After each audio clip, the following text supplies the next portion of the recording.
Alright, so today we're going to do Fish Juice, play the original, and play my version. And these two sections are, this is the original song, but these sections I've kind of spaced it out. So this section plays a little bit longer, and then this section plays a little bit longer just so you can hear it, get a better feel for it. And alright, let's go.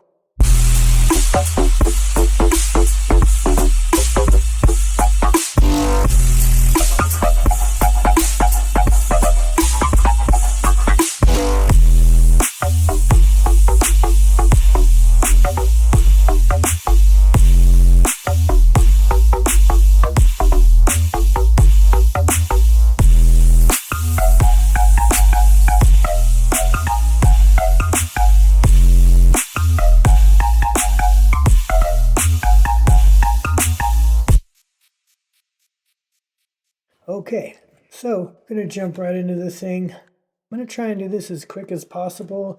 So copy this, pull up current, and we are going to initialize the patch. And then from the default, we're going to open both oscillators, turn them all the way to the right so that we just have clean sine waves. I'm going to add a little bit of thickness to this one, just because that's personally my taste. Fills the sound out a little bit more. And we're going to drop oscillator A down by 2 octaves and put oscillator B up by 1 octave.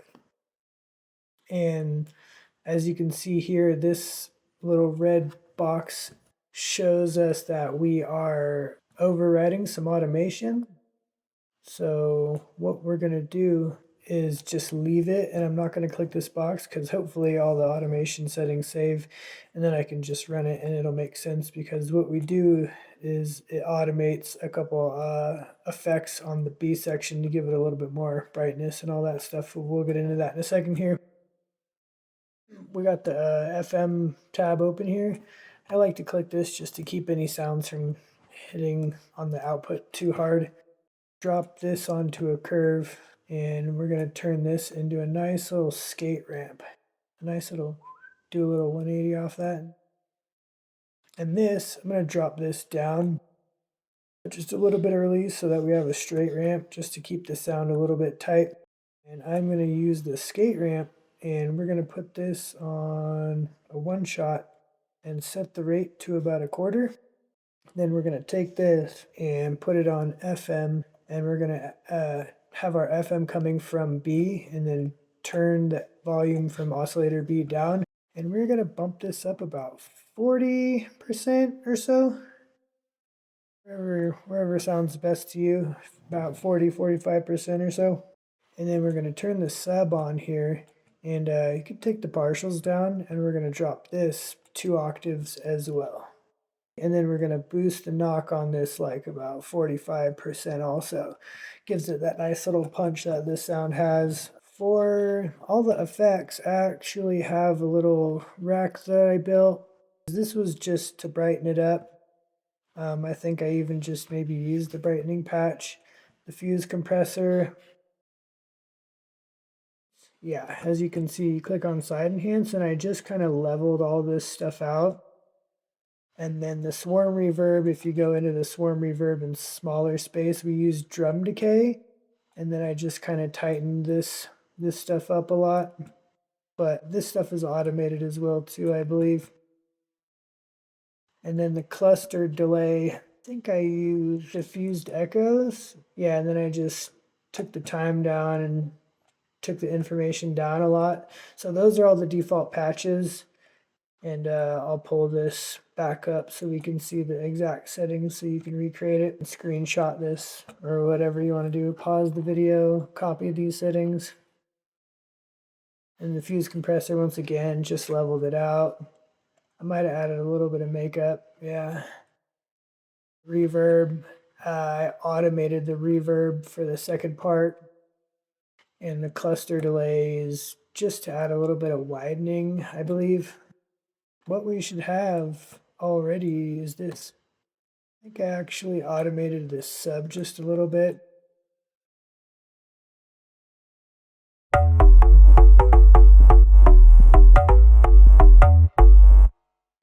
honestly, that's the whole sound for the most part.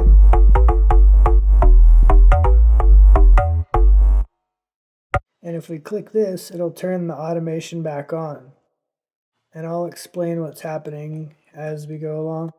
It's all happening in this second section actually. So if we click here, this will show our automation lanes. And then if you click on, I think it's show all parameters by default, but you can click show automated parameters only.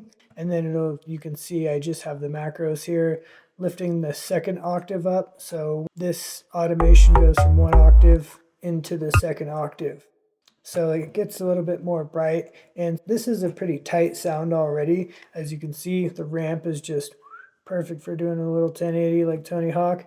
And what I did to counter that is, I don't remember which macro it was, but I took whichever macro it was, I think it might have been the third one, and I automated this from a quarter to a half. So it's basically faking a decay by using the timing of the sample.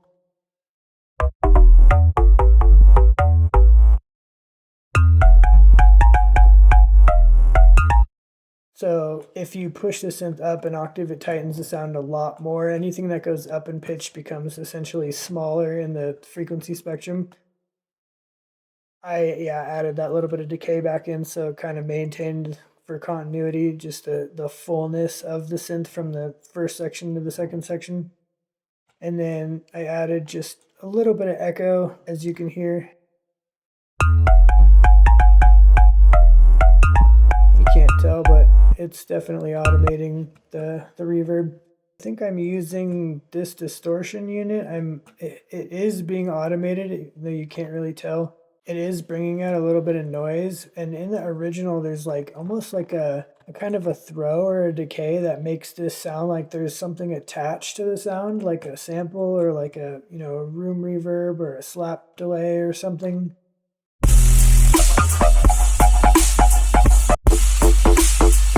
As you can hear, it's a lot cleaner, and in my opinion that's a choice that could just be made to taste. So yeah, for the most part, that's the whole entire sound, and you can take it and recreate it however you like. And I'll show you the drop on this bass. It's not anything special. I just pulled up current, and you go into the sub tab, and then you just choose. I boosted the knock on it just a little bit, but you can just choose noise and then add as much noise as you like to taste. That's all that sound is really in the original. I hope everyone learned something, and go make yourself a nice pot of fish head stew and write some bangers. And then, yeah, I'll see you in the next video.